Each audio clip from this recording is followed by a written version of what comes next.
This episode of Grounded in Maine is sponsored by ESG Review. ESG Review magazine is published quarterly in February, May, August, and November, and is available for free in print and digital formats. ESG Review is devoted to environmental, social, and governance strategies, technologies, and investments. ESGreview.net is updated every Wednesday with 8 new stories and is home to feature articles, news items, and more. Visit esgreview.net to stay informed and help us spark the collaboration and awareness needed to develop sustainable economies and communities around the world.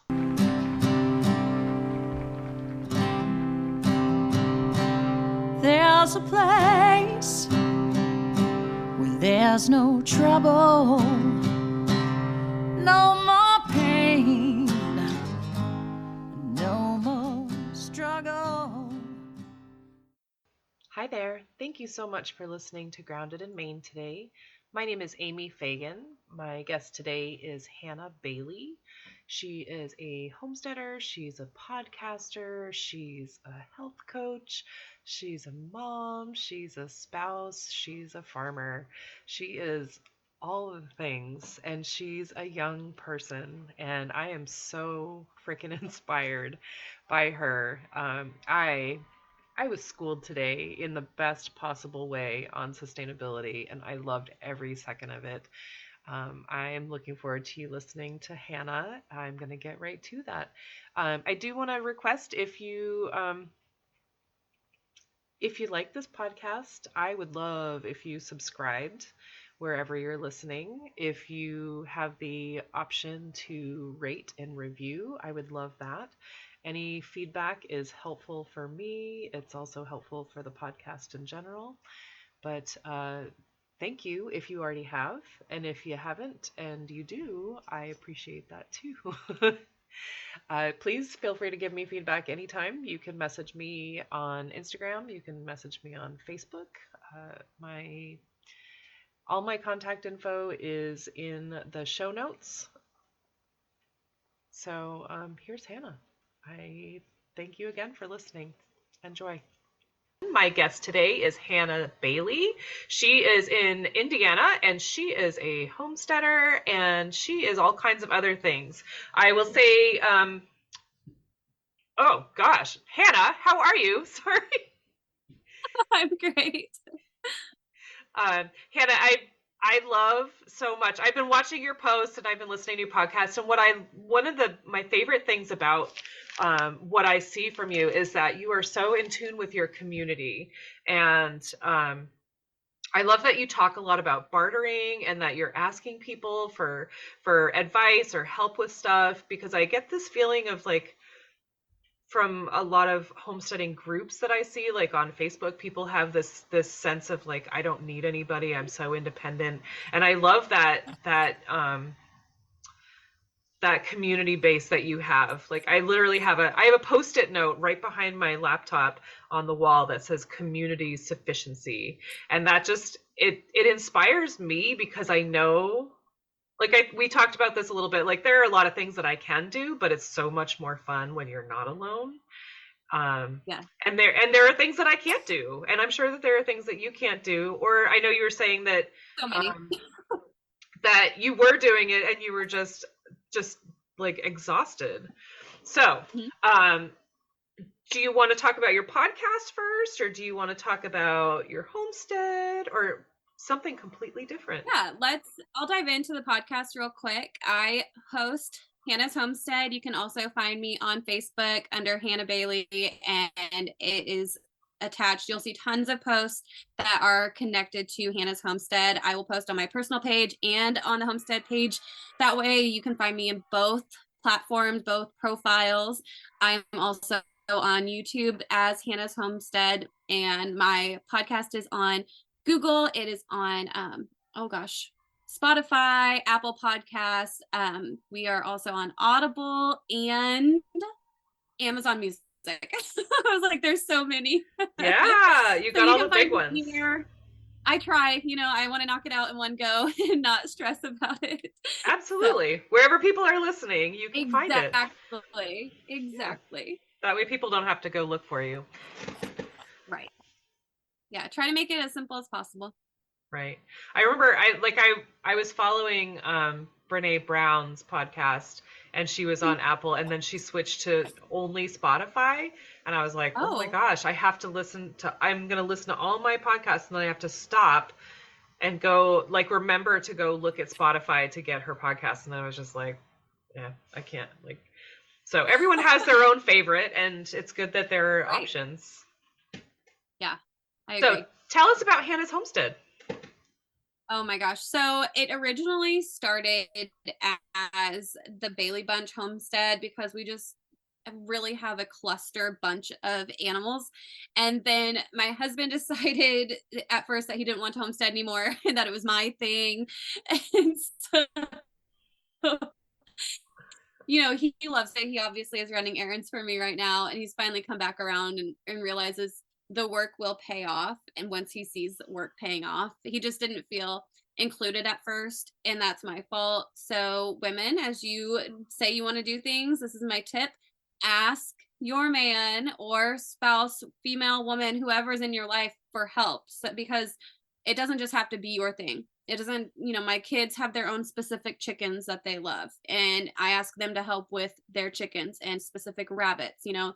I think we want so badly as moms to take control over things and delegate and be the quote boss without realizing we're managing and helicoptering, that people feel so turned off and they get burnt out a lot quicker. So make sure that you're including everyone and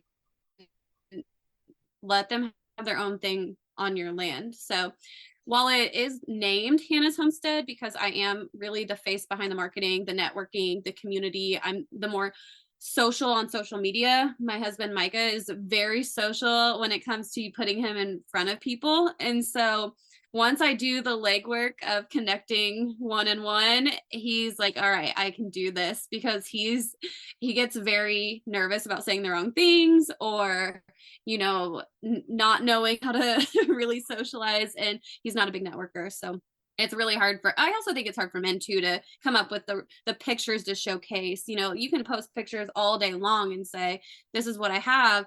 But if you don't have the description and know how to identify and really market what you have available, whether it be livestock or goods, foods, trade skills, it's just not going to really get you anywhere. The communication is really key. And that's something that I would say that I'm a lot better at. I think most women are better at communication and telling people how they feel and what they want than men, but anyone can argue that with me all day.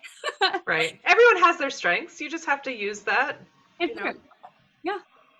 Cool. Absolutely. I think that's also really cool. It gives everyone the sense of ownership, having the kids take care of their favorite chickens and stuff, because otherwise they'd be like, I grew up on a farm. I don't know anything about that, but that's what I did when I was growing up. Exactly. Yeah. Well, and I think also I was in 4-H. I was a 10-year 4-H'er. My husband grew up in the city and he had no clue whatsoever, was very detached from the understanding of raising up livestock literally from birth to butcher. And so he's really good at a garden. I'll give him that. He's also really good at winemaking, but we don't bootleg. It's just for our own consumption for now until he gets licensing. So I'll plug him right there for now. Cool. You can look out for him in a few years. Awesome. What kinds of things do you talk about on Hannah's Homestead? Oh, everything. The struggles really is a big one, because a lot of people think, oh, I'm going to be self-sustaining. I'm going to be self-sufficient. It's going to be easy. I'm going to have all these animals. They're going to be so fun. It's going to be great to put on Instagram and everyone's going to love all my pictures. While that's true, the suck is going to be there. For the first time in my entire life, we had negative 35-degree wind chills last month, right before, I guess back before Christmas. So the week before Christmas.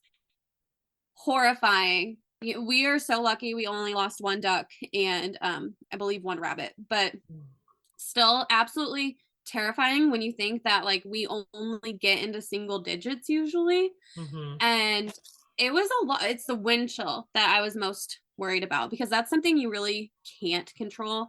When it's cold, you can layer up. It is what it is, but the wind is brutal. And so, we shared that. We shared that we put insulation in our windows. Our windows are old. We live in an almost 100-year-old house. They replaced them, but the people before us replaced them with cheap windows.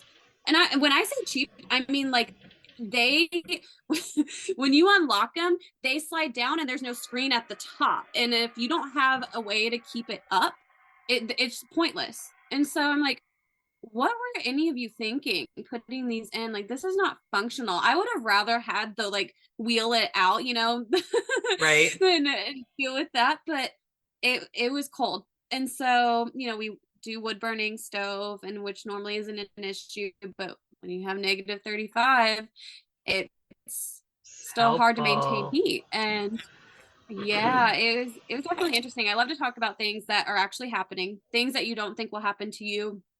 I had twin goats born once, and they were coming out at the same time when I found them, and I had to push one in, pull one out, and then go back, and neither one survived, because God only knows how long the first one was there before the second started to move.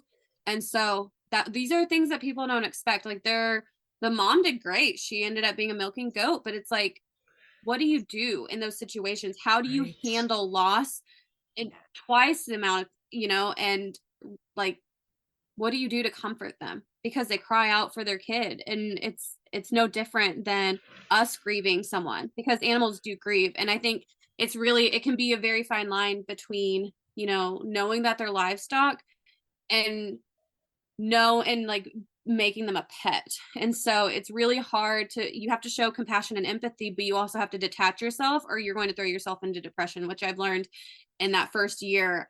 Like I was telling you before we started recording, it's very easy to allow yourself to get consumed and swallowed whole, and you won't realize it until it's too late. And then you're undoing so much damage that you really caused yourself, because you didn't ask for help, because you thought, oh, I can just handle it.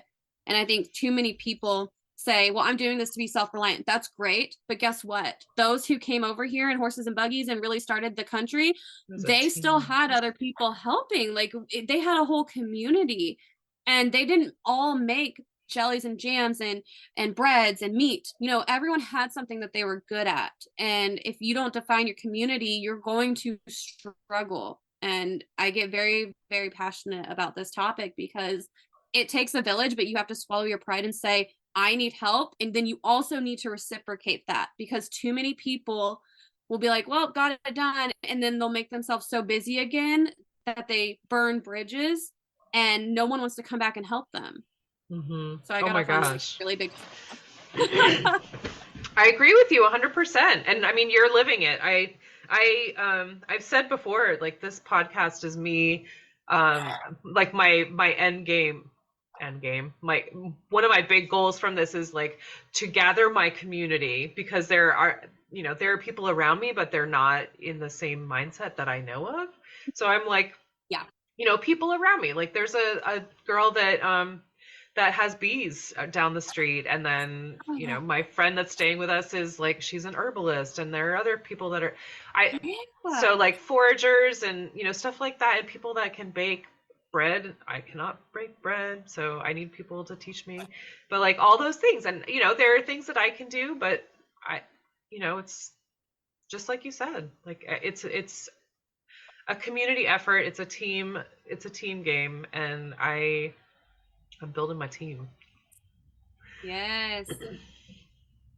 I love it. It really is fun too when you start to get to know people who have similar interests and similar outcomes that they want to see happen. You really do connect, and you do end up actually happier, at least in my experience. You feel more fulfilled.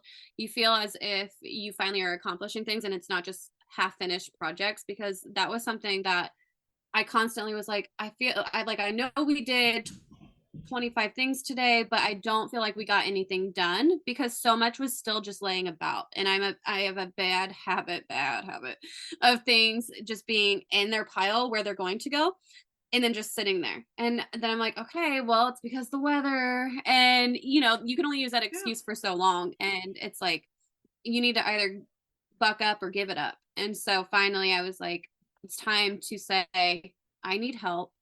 and I'm going to rally this many people. Like, I don't know, it was probably 3 weeks ago. We had 3 families come out and help us, and we fed everyone. We sent them home with goodies, things for their livestock, things that we've bartered and traded with too. But it was a pitch in, and there's one farm I'm going to go take care of for someone else in 2 weeks that they're going on vacation. And then another one whose rabbits I had taken care of when he was on vacation. So it's just this nice rotation of, there's really no money involved. It's just time. And I know time is so valuable, but other people, every single person has a need that they can meet for someone else. And I think a lot of people don't know their purpose and they don't know what they're capable of. And they're also afraid of overstepping. I am someone who's not afraid of asking someone, hey, I will do XYZ if you can do this for me. Like but I'm also someone who is very bad about overbooking myself, but my boundaries are getting firmer. Like once I'm done, I'm done. Like I told you, I clock out. Well, I stop responding to messages on Friday between 5 and 9. Sometimes it just really depends. I don't really leave the house Monday, Tuesday, Thursday, Friday. So it's like there's a little more flexibility. But that's because I've taken back my time and I can really delegate things out, and I can really, maximize my time. And I think a lot of people don't know how to do that as well. They get stuck in the 9 to 5, or I only have weekends available. And then it becomes, well, I don't want to do this anymore. And I've seen a lot of people leaving homesteading too, because it, quote, became too much.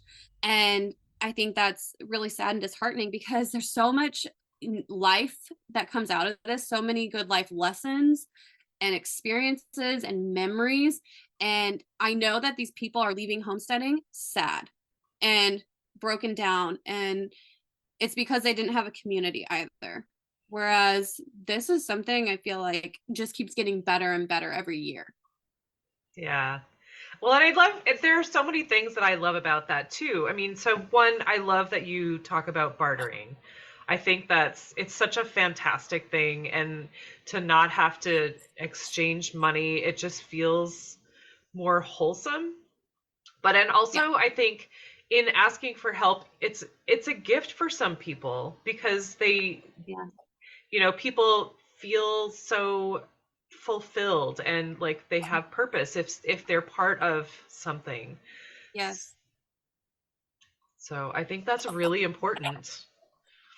Yeah. And really, so with my day job, I coach women mostly in the fitness industry. However, it's women that are not seeking to like get into a good physique. They're really just trying to have healthy weight loss and sustainability.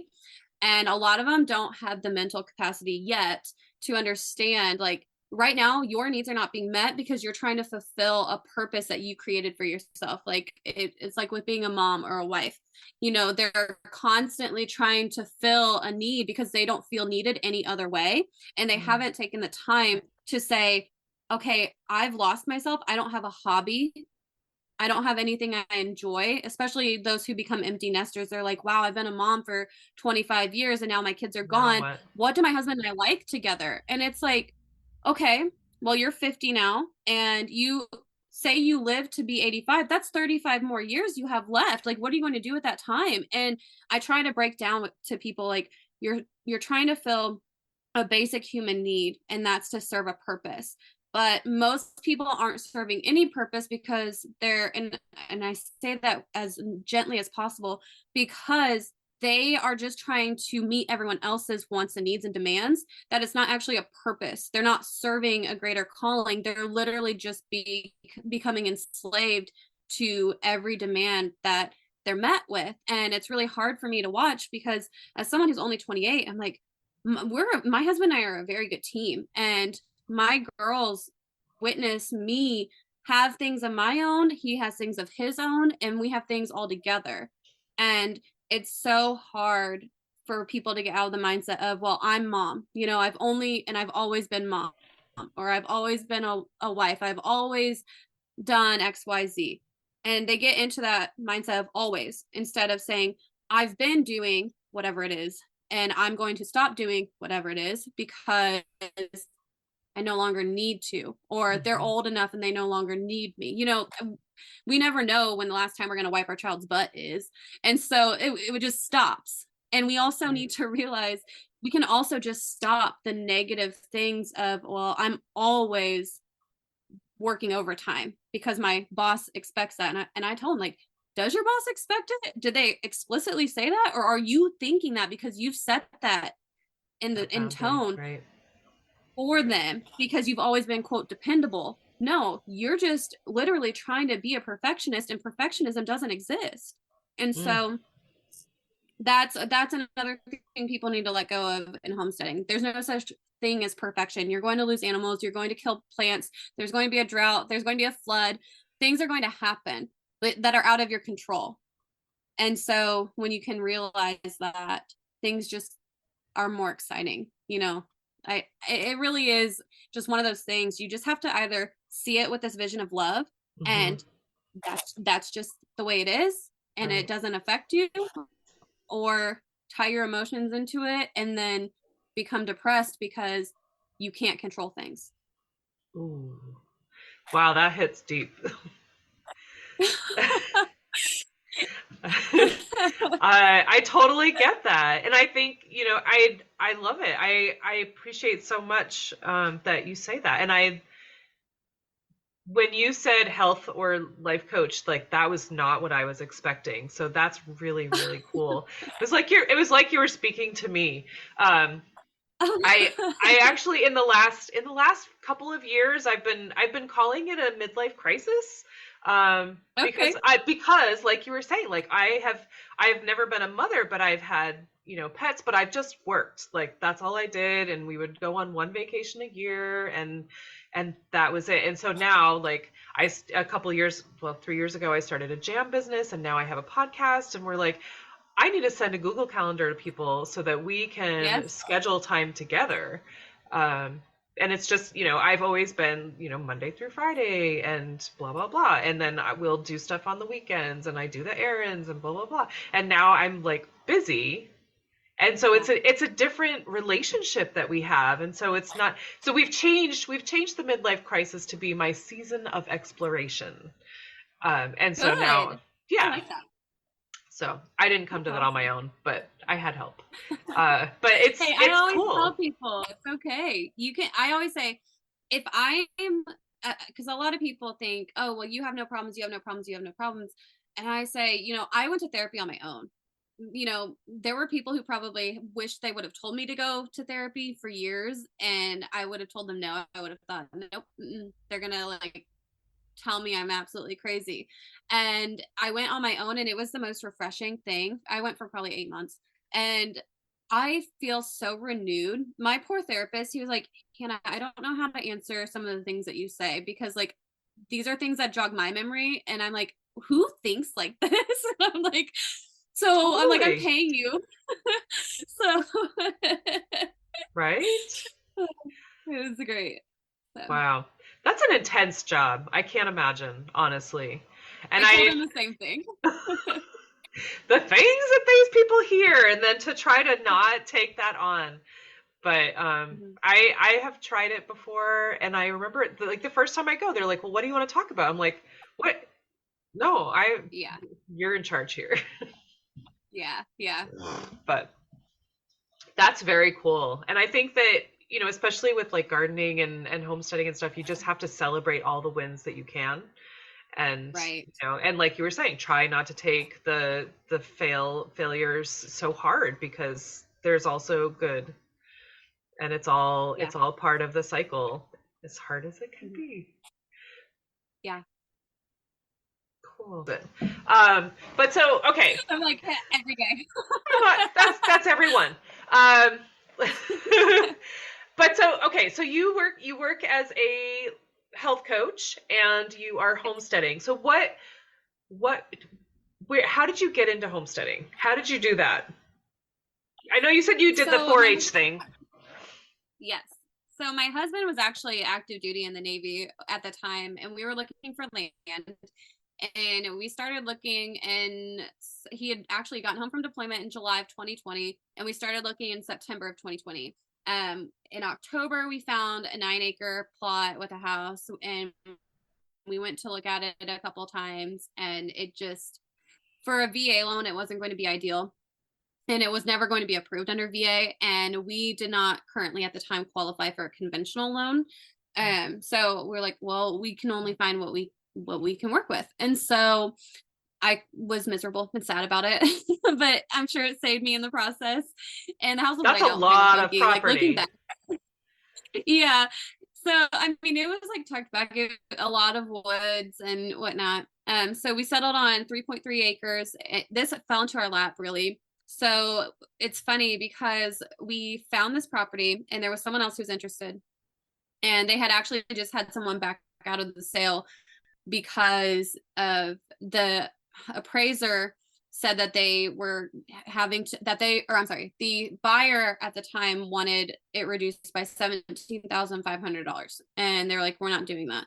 Mind you, okay, this was right before the market goes crazy. Right. So this was in November, right before Thanksgiving. We came and looked at it right after Thanksgiving, and we submitted an offer on December 5th of 2020. It was accepted on December 7th. And then, and that was a Sunday, I think. I don't know, whatever that Sunday was, that first December Sunday. And we started the whole process. The appraiser got out here before the inspector and appraised it. And then the inspector came and he did everything we walked through with him. And then the appraisal came back, and it was for $17,500 off of what they had the listing price as. And so because we were a VA loan, we could not go over what it was appraised for. So they just had to swallow that pill and say, okay, like, we can't back out of the contract, or they're going to have to get their earnest money back, and all these, and then we would have countered to have them pay for the inspection too and whatnot. So wow. And mind you, it was crazy. So then Christmas happens, and the time that it all was said and done, it was like 16 business days. We closed on a Saturday, January 2nd, and yes, 2 weeks. Oh my gosh. Yeah. And when all was said and done with business days, because I think Christmas fell on like a Thursday or Friday or Thursday that year or something. And so like, Christmas Eve, Christmas Day, that Friday was a holiday as a, like a observed. Whatever, they reflect, observed. Thank you. And then same with New Year's. So since we closed on a Saturday, they observed the 31st on Thursday and then Friday, and then they only opened on Saturday. It was crazy. So we got keys same day, like took over immediate possession. And, we had 3 pigs come with the farm, 2 goats, a couple ducks, like 30 chickens. And then one of the dogs came back to us to the farm to retire out because when he moved, it just didn't work out. And so she asked, can he come back? And I said, yeah, he's still kicking. He's 14, 15 years old and spry as all the others. But that's kind of just how it happened. We didn't really get a choice if we wanted to dive into livestock or not. They were already here. They weren't going anywhere. And then everyone saw that I had a farm, and they kept asking, do you want to take on this animal and this animal and this animal and this animal? And it just kind of exploded. And that first year was really, really crazy. Really crazy. Oh my gosh. Yeah. And so you just had dogs at that point, and then you took on the pigs and the duck and the chickens and instant farm, man. Yeah. Wow. Mm-hmm. Yeah. Oh my gosh. And that is so crazy that it happened so fast. It was just meant to be. It really did. It was. And I kind of feel bad for them because had they waited, 2 more months, they could have gotten a big cash sale on it. But right. We were actually at their closing too. So like they took a lot of equity out of this. They took probably 80,000 in equity and pushed it into their mortgage that, I don't know. I think their new house that they're in was somewhere around like the 140,000 range. Like they got lucky too. So, in the grand scheme of money, the aspect there, I think that, they came out with a good deal. It probably could have paid off the entire house had they gone a little while longer, but things happen for a reason. Yeah. Well, I mean, you don't know that in the moment. You just Right, have to, right. yeah, for I'm sure. sorry. There's a little hand right here saying hi. Oh, I can't see anyone. Oh, good.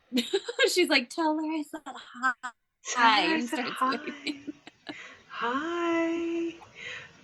Oh my goodness. So cute. Wow. So I guess I didn't realize that. So when you bought this house, you had just had dogs. And so now you Yeah, I just have had this dogs. whole farm. Mhm. And so you said once people found out that you had a farm, they were like, can you take this or would you take this? And so like you got all these animals for like free? Yes. So I got a donkey for free, a pony, and then we got two more donkeys, and then I ended up selling them later. And then we had at one point a total of 14 goats. We only have one now. We just were not, I was not doing with it. Then I They're am so not, I busy. love a good goat.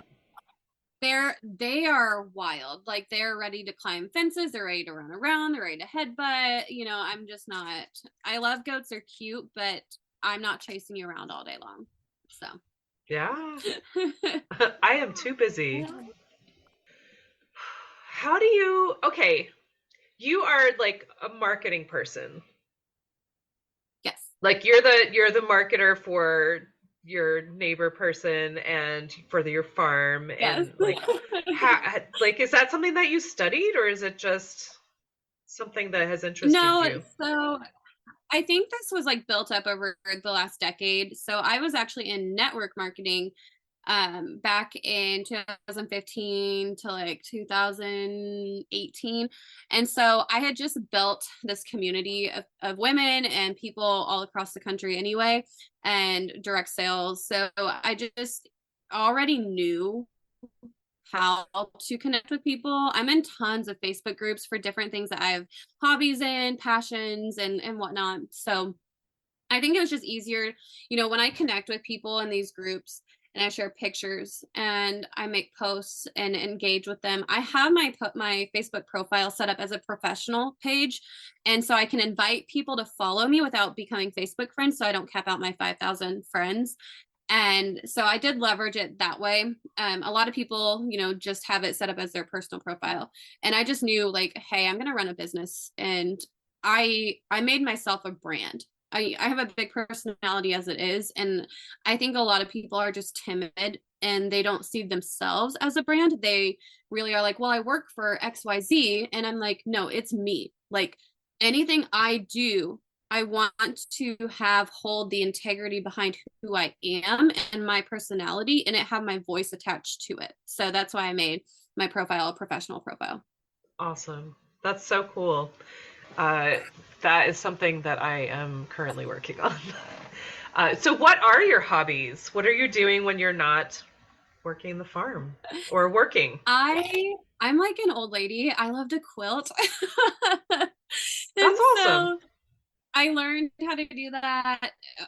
So Mike and I got married 5 years ago. I learned at like 23 how to do it. So I just kind of picked it up. I actually used to be so stuck on it for hours. I would literally start at like noon and not stop till like 1 or 2 a.m. And I would be done with whatever the top part Wow. of it was. Like I just like love how good it is to just sit there and get it done. And I love to, my husband and I listen to a lot of scripture and sermons and everything, and so I'll make tied wreaths. I love to do that. Sometimes I even just hand stitch my patterns together because my sewing machine actually needs to be updated and worked on. And so I'm weird Oh, like that. I like to pick up feathers around my farm that my birds drop and skulls, and I post them into what's called an oddities marketplace and sell them. So you I sell the just everything feathers? I see. Yeah. So I actually, everything I see, I just see money behind it. And I don't mean that as like a greedy way, Yeah. but I see the value. A lot of people don't, they look at something and they don't see the value of it. So, like when we pick up a bunch of produce, if there's spinach that's going to turn, we're going to dehydrate it. because we're not going to eat it quick enough. I'm not going to lie. And we can only feed so much to our rabbits and our livestock, you know. It's just one of those things. I look at everything with value. If I dehydrate it, I can use it in toppings for our sauces. With the feathers, people have bought them to use them in bouquets with their flowers for weddings and things like that. So that's been really exciting. Some people like to collect skulls. So there's always this need. And I'm always looking at different ways to get creative, like tanning, rabbit pelts. My neighbor, the one that I sell cows for, he texted us 2 weeks ago on date night and said, "Hey, are you home?" And I said, "No, it's date night." He goes, "Well, I've got animal fur for you." And I was like, "Okay." He goes, "I'll just drop it over the gate." And I came home that night. It was a whole 45-pound coyote. It wasn't the fur, it was the whole coyote. And I was like, "Tony, you need to be more specific when you drop things off." And so Oh my now gosh. he's like, I know.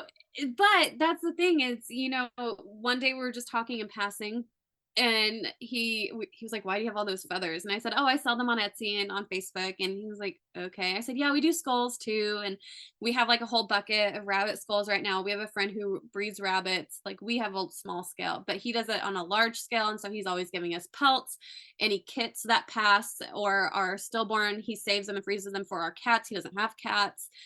Things like just these things. You just say something, and people like that, they just realize, hey, this will meet a need. And this just goes right back to everyone wants to serve a purpose. Absolutely. And they want a good, healthy connection and friendship. And so we just end up with these collections and we get it done and we move it out. So that's so cool. I mean, that is so cool. I mean, you're hardcore, man. I love getting like, I'm so small core. Like I love getting CSA like mystery boxes because I see it as a challenge. Like, how can I use that up before it goes bad? Stuff like that. But I would not know what to do with a coyote that was dropped over my fence. That's amazing. If you scroll back, I have a video of me opening it, and I was just like, it's the whole thing. Wait a second. Wow. That's so great though. I mean, really, the no waste thing. I know that was one of the subjects that you wanted to kind of touch on, just like not wasting things, and that is like no joke. That's very cool. Now, I'm very big on it. Do you eat the coyote, or can you not because it's not? Okay. So we give it to the cats. Okay. The chickens actually pecked over some of it too. Chickens are nasty little pterodactyls. Yeah, I'm sure. I've turned mine into little princesses. Even the little rooster. People always tell me like, you could just give them whatever, you know, the lettuce, you know, when you hear about boredom busters, you know, put a head of cabbage in the coop and they'll peck at it. And yeah, mine would not. They would not. Really? They would be gosh, like, mine do you have some cereal? Or we would really love some pasta. That's so funny. I mean, they like tomatoes and they like cucumbers, but no lettuce. Maybe shredded lettuce, but no like scraps. They are... Oh my gosh. Mine literally, sometimes I tell them like, all right, I need you to clean this rabbit skull for me. I mean, get it done. And really in the summer. Okay. Help, please.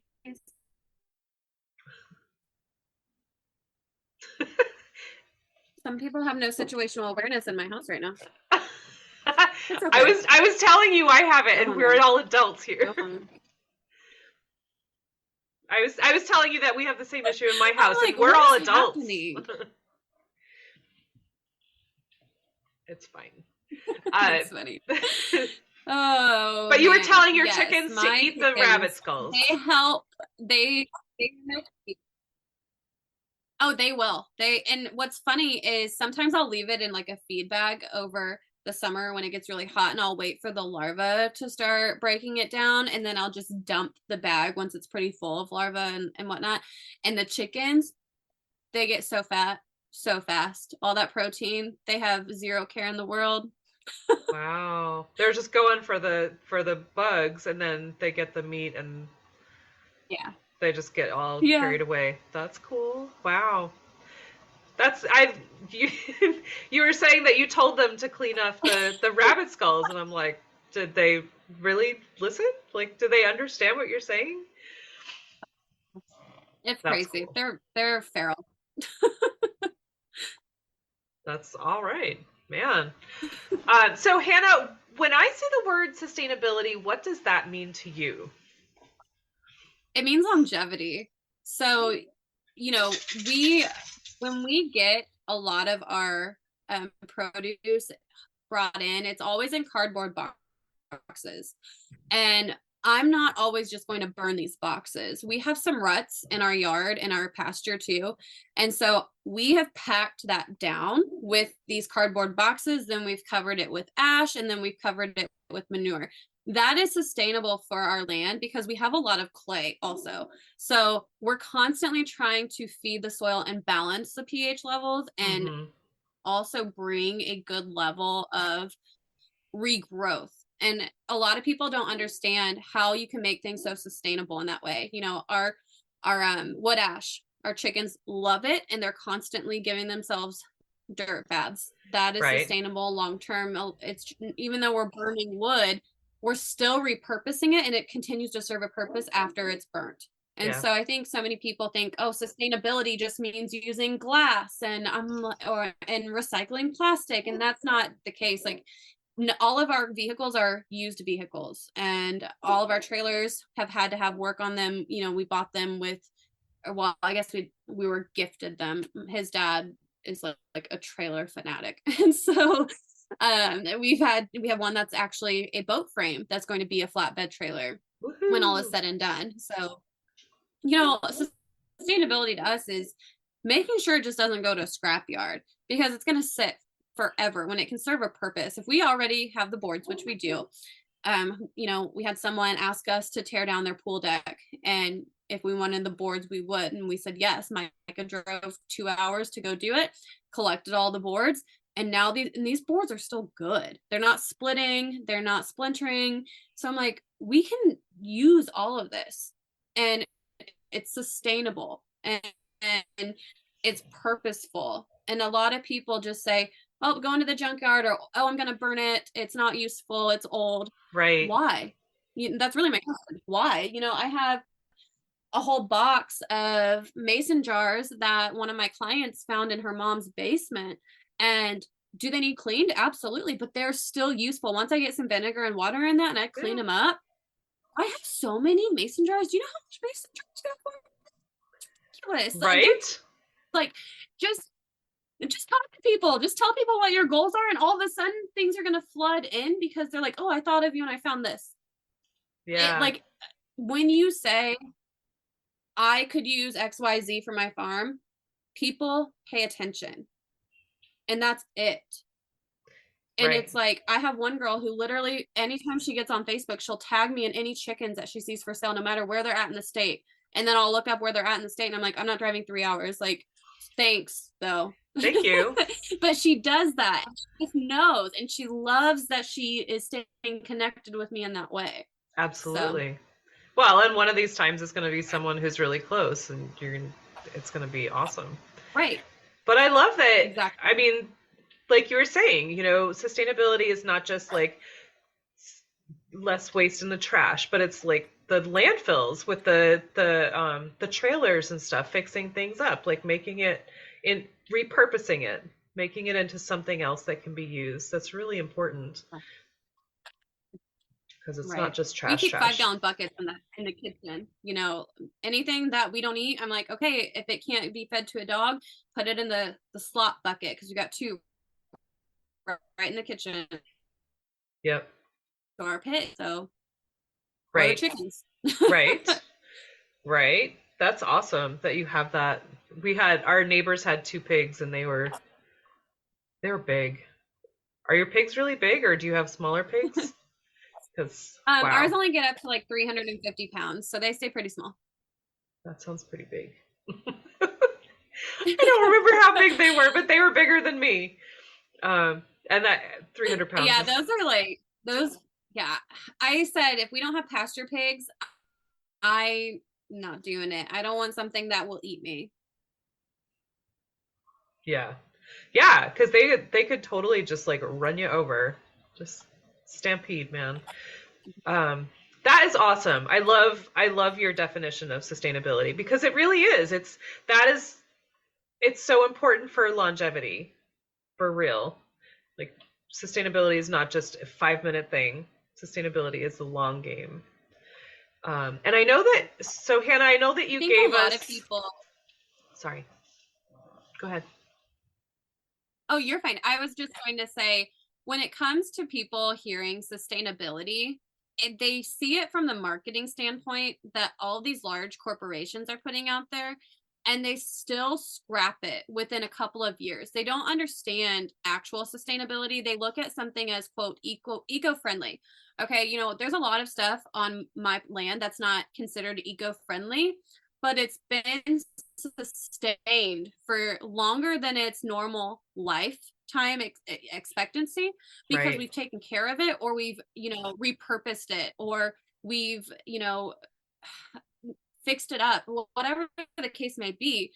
We let things end up with a longer life expectancy because Right. that is sustainability. It's not just having a pretty eco-friendly tag on it and then you still send it to Goodwill and then it sits there and it just does this cycle, or even Goodwill doesn't want it and then they toss That's not sustainable. While I love the purpose of it going somewhere for a quarter of the price or less, it's still not serving its intention. It's always this, okay, this is from recycled plastic. That's great, but I see things end up in the trash all the time that are recycled plastic. You look at water bottles. It's just wild to me because there's a huge disconnect from people who don't actually understand how to make something sustain past its current life expectancy. Like, I don't know, T-posts, or don't put a specific animal in that's going to bend it or ruin it. And Yeah. or Absolutely. our wheelbarrow has a crack in it, but it still functions. I'm not just going to get rid of it. Right. You just don't put water in it. Right. Exactly. Yeah, of course. It makes total sense to me, and I'm so glad that you said that because I think and I keep seeing like so many things. It's almost like a mindset thing. Like we see, and of course it's society. Like we see what is put in front of us as sustainability and, like you were saying, eco-friendly. But there's also, I mean, you're giving things a new life, literally. Things that are going to be Right. trash, you are making them into something that will serve you for longer, and that's amazing. I mean, and it costs you less Yeah. money. Like even better. Right. But Yeah. I know that earlier you had given some info for your Facebook group. But so, what's the best place for someone to follow you or find you online? So they can just find me through, I think we're Facebook friends. So Hannah Bailey, and they can click follow. And then I actually have a recent post that has tagged Hannah's Homestead, so that you can go to that page and click follow and like. I check Cool. my messages all day, every day. So if anyone wants to connect, they're more than welcome to. I'm very good about boundaries and not responding when I really don't have time. I don't feel the need to always respond to messages. Right. So Don't that's expect anything on something I Friday evening. yeah. Yeah, that's awesome. Good for you. Thank So you. Friday's date night. It typically is. It really Yeah. just depends on our weekends and what's to come. Sometimes I do book myself only and have pet sitting clients or farm sitting that I do. So it really just depends. But typically we try to make it a habit. Great. Good for you. It's important to, Yeah, reconnect after a busy week. For sure. exactly. All right. Well, Hannah, thank you so much. It has been such a pleasure to talk to you and learn so much Thank from you. you. I feel like I need to like hook up with you for some coaching. I would love that. Awesome. So again, folks, this is Hannah Bailey. Check her out. I'm going to put her info in the show notes as well. But I appreciate you listening. And Hannah, I hope you have a great night. Thank you so much. You as well. Thank you. I just want to take a moment and thank my guest again for speaking with me and sharing such great information. I also need to thank Buzzsprout for hosting this podcast, for Jane Bolduck and her amazing music genius, for Becca Coffron and her beautiful artwork. And I'd like to thank you for listening. Please check out the show notes. I'm going to have links posted in there if you would like to follow this guest and learn more about them. Thank you again. We'll talk to you soon. There'll come a day, my mama told me, when I find love to have and hold me, a heart that's strong and so sincere. Just tell me, how do I get there from here? Oh, tell me, how do I get there from here? 'Cause here and now I'm so far down that mercy's bound to find me.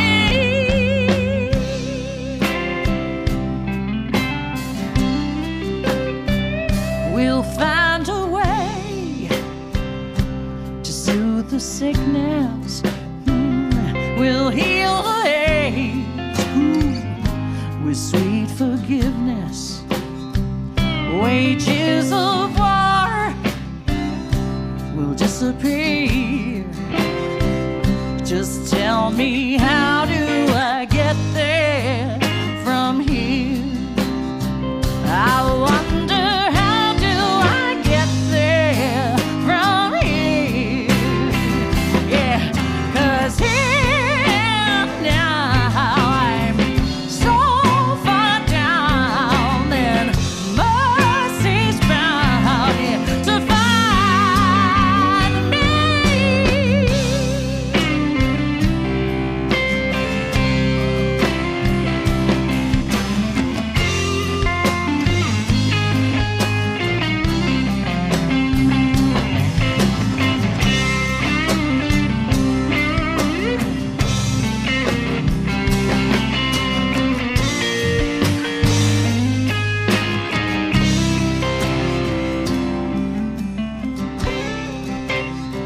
When that state of grace has finally found me, well, there'll be music, ooh, and good friends around me, yeah. And I'll just smile through happy tears and wonder,